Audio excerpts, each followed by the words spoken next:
ఈ జిల్లా మీద మొత్తం మాది ఆధిపత్యం ఉన్నది, మేము ఈ జిల్లాలకు అధిపతులమైనము అని ఒకవేళ మీరు ఎవరైనా భావిస్తే మొట్టమొదటి తప్పిదం అదే అవుతుంది.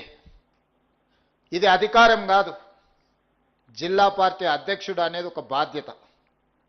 ఈ బాధ్యత అనేది కుటుంబ పెద్దలాంటి బాధ్యత.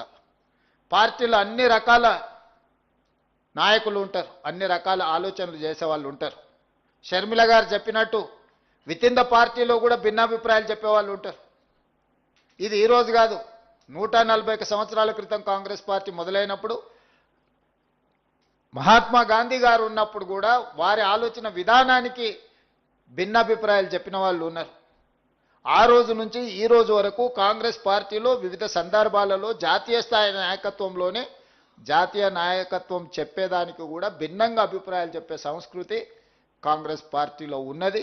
ఇది ప్రజాస్వామ్య స్ఫూర్తిగానే తీసుకోవాలి తప్ప మనల్ని ఏదో వ్యతిరేకిస్తున్నారు లేకపోతే మనల్ని కాదంటున్నారు కాబట్టి ఇక వాళ్ళని అణిచివేయాలి, వాళ్ళని ఉండకుండా చూడాలి, వాళ్ళని పార్టీలో నుంచి బయటికి తరమాలి అనే ఆలోచన మీరు ఏదైనా చేస్తే మీరు పార్టీకి మేలు చేసేదానికంటే కీడు చేసేది ఎక్కువ అవుతుంది. మీకు అందరికీ తెలుసు, నేను పిసిసి అధ్యక్షుడు అయినప్పుడు కూడా పరిస్థితులు, ప్రతి నాయకుడి ఇంటికి వెళ్ళిన, ప్రతి వాళ్ళని కలిసిన, పార్టీ సంక్లిష్టమైన పరిస్థితులను ఎదుర్కొంటుంది. మీకంటే వయసులో అనుభవంలో చిన్నవాడినే అయి ఉండొచ్చు, కానీ పార్టీ నాకు ఒక అవకాశం ఇచ్చింది.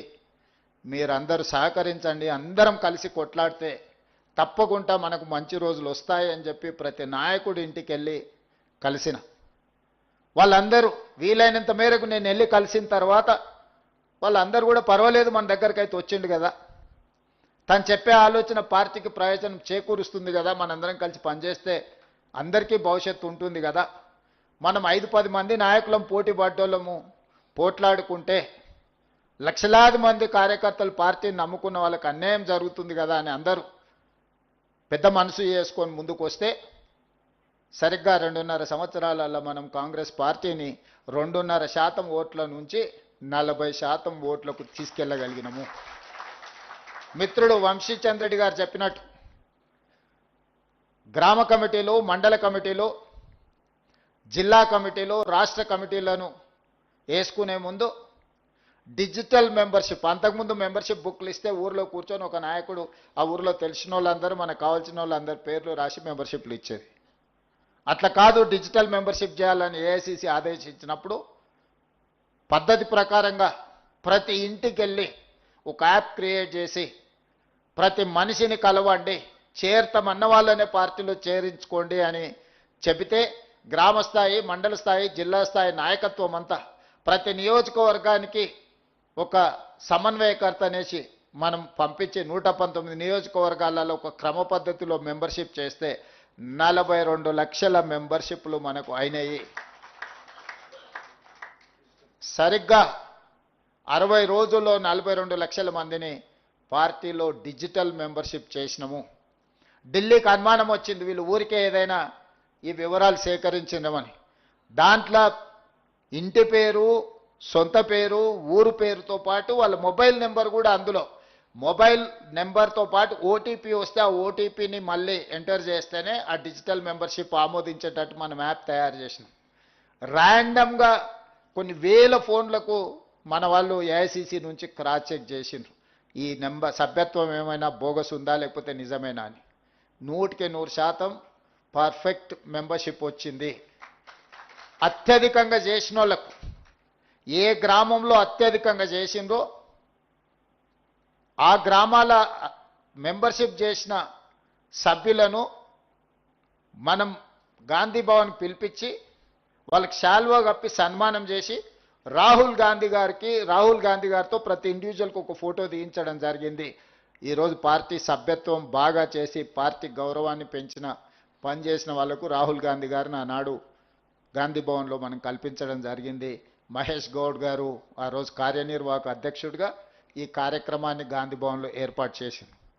ఆ రోజు క్షేత్రస్థాయిలో నేను సిఎల్పి లీడర్ బట్టి విక్రమార్క గారు పర్యటిస్తుంటే కార్యనిర్వాహక అధ్యక్షుడిగా మహేష్ గౌడ్ గారు గాంధీ భవన్ వదలకుండా అక్కడ కూర్చొని సమస్యలతో వచ్చేటోళ్లను, పంచాయతీలు పెట్టేటోళ్లను, రకరకాల విన్యాసాలు చేసేటోళ్ళు అందరిని కూడా సమన్వయం చేసుకుంటూ గాంధీ భవన్ దగ్గర కాపలాగా ఉన్నాడు కాబట్టి నేను పిసిసి అధ్యక్షుడుగా వారి కార్యనిర్వాహక అధ్యక్షుడిగా ఈ పార్టీ అధికారంలోకి రావడానికి మేమందరం కూడా ప్రయత్నం చేసినాం.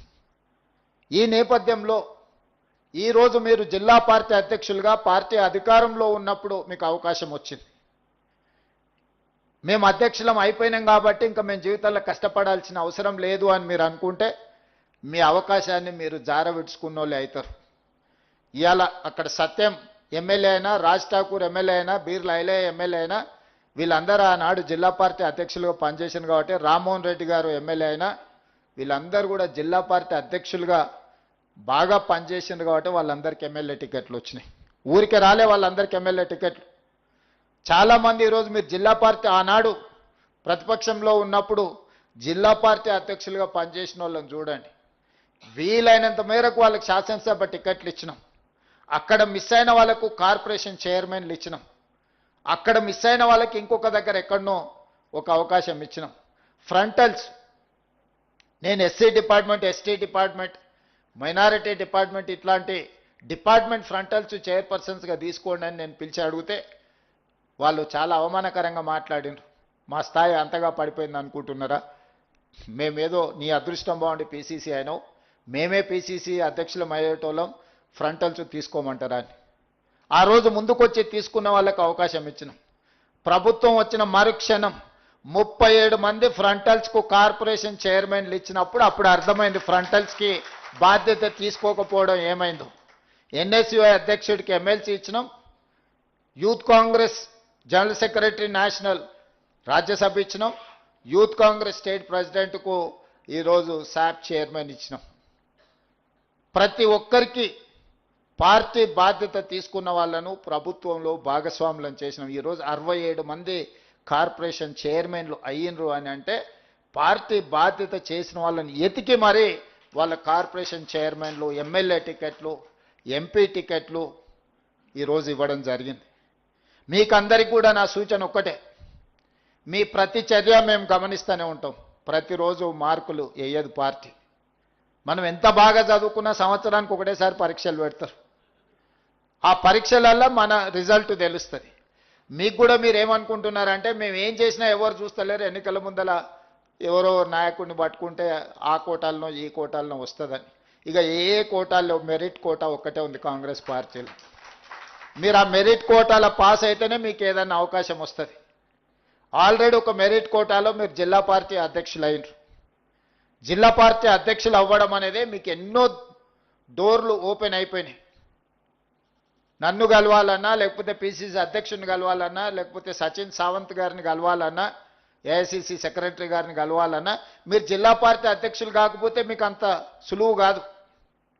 ఈరోజు మీరు జిల్లా పార్టీ అధ్యక్షులు అయినారు కాబట్టి ఒక 50 మందిని రూమ్లో కూర్చోబెడితే జాతీయ స్థాయి నాయకులందరితో ఈరోజు మీరు ప్రత్యక్షంగా కొన్ని గంటల సమయము వాళ్ళతో కలిసి మాట్లాడడానికి, కార్యక్రమంలో పాల్గొనడానికి అవకాశం వచ్చింది. జిల్లా పార్టీ అధ్యక్షుడు అనే పదవి చాలా డోర్లు కాంగ్రెస్ పార్టీలో ఓపెన్ అయిపోతాయి. రేపు పొద్దుగాల ఇదే రూమ్లో రాహుల్ గాంధీ గారు వచ్చి కూర్చుంటారు. రేపు పొద్దుగాల ఇదే రూమ్లో మల్లికార్జున్ ఖర్గే గారు వచ్చి కూర్చుంటారు. రేపు పొద్దుగాల ఇదే రూమ్లో శ్రీమతి ప్రియాంక గాంధీ గారు వచ్చి మీతో మాట్లాడతారు. కాంగ్రెస్ పార్టీ అధ్యక్షుడు అవుతే జాతీయ నాయకత్వం మొత్తాన్ని మీరు ప్రత్యక్షంగా కలిసి వాళ్ళతో మాట్లాడడానికి, మీ అనుభవాలను లేకపోతే మీ ఆలోచనలు పంచుకోవడానికి ఇది ఒక అవకాశం. ఈ అవకాశాన్ని మీరు సద్వినియోగం చేసుకోకుండా అక్కడ వెడ్మ బొచ్చున్నాడు, ఆయన ఎమ్మెల్యే అయ్యిండు. నేను ఆదిలాబాద్లో నాగోబా జాతరకి వెళ్ళినప్పుడు ఆయన ఒక సామాన్య కార్యకర్త అక్కడ ఆ గుడి దగ్గర కొన్ని ఏర్పాట్లల్లో చాలా యాక్టివ్గా కనిపించిన. ఆయనకేం పెద్దగా నాకు తెలిసి కాంగ్రెస్ బ్యాక్గ్రౌండ్ ఏం లేదు. ఏందే ఆయన బ్యాక్గ్రౌండ్ అంటే వాళ్ళ తల్లిదండ్రులకు ఒక ఇందిరమ్మ ఇల్లు ఇచ్చిరా, ఆ ఇంట్లో ఉంటారు, గదే ఆయనకున్న బ్యాక్గ్రౌండ్. కానీ క్రియాశీలకంగా కనిపిస్తే ఎవరో ఆ పేరు కనుక్కొని ఎవరికో చెప్తే పేరు రాసుకుంటే తర్వాత పిలిపించి ఓ చిన్న బాధ్యత ఇచ్చి అక్కడ నుంచి ఈరోజు ఎమ్మెల్యే టికెట్ ఇస్తే ఎమ్మెల్యే అయ్యండి. కాంగ్రెస్ పార్టీ బీఫామ్కున్న బలం అలాంటిది. ఏమీ లేదు వాళ్ళకి. ఆయన ఎమ్మెల్యే అయ్యేటప్పుడు కూడా ఇందిరమ్మ ఇల్లే ఉంది. కాబట్టి ఇక్కడ ఉన్న వాళ్ళకి ఏమైనా ఉండొచ్చు. చాలా వాళ్ళు డబ్బులు ఉన్నోళ్ళు ఉండొచ్చు, డబ్బులు లేని వాళ్ళు ఉండొచ్చు, లేకపోతే కులం ఉన్నోళ్ళు ఉండొచ్చు, కులం కొంచెం చిన్న చూపు చూస్తున్నారని బాధ కలిగేటోళ్ళు కూడా ఇక్కడ ఉండొచ్చు, నాకు తెలియదు. అన్నిటికి మించిన కాంగ్రెస్ పార్టీ అధ్యక్ష పదవి మీ దగ్గర ఉంది. అది అన్నిటికంటే విలువైంది. ఈ విలువైన పదవిని మీరు దుర్వినియోగం చేసుకుంటే ఇక మిమ్మల్ని ఆ దేవుడు కూడా బాగు చేయలేడు. ఈ పదవిని పొదుపుగా వాడుకొని పదవిని ప్రజల కోసం వినియోగించి పదవిని కార్యకర్తల్ని సమన్వయం చేసుకోవడానికి వాడుకుంటే మీరు ఎమ్మెల్యేనో ఎమ్మెల్సో ఎంపీఓ మంత్రో ముఖ్యమంత్రో ఏ స్థాయికైనా మీరు ఎదగడానికి ఇది ఉపయోగపడుతుంది. ఇది తొలిమెట్టు మీ రాజకీయ జీవితంలో. జిల్లా పార్టీ అధ్యక్షుడు అనేది మీ రాజకీయ జీవితంలో ప్రతివాడికి ఒక కోరిక, ఒక ఆలోచన, ఒక పట్టుదల ఉంటుంది.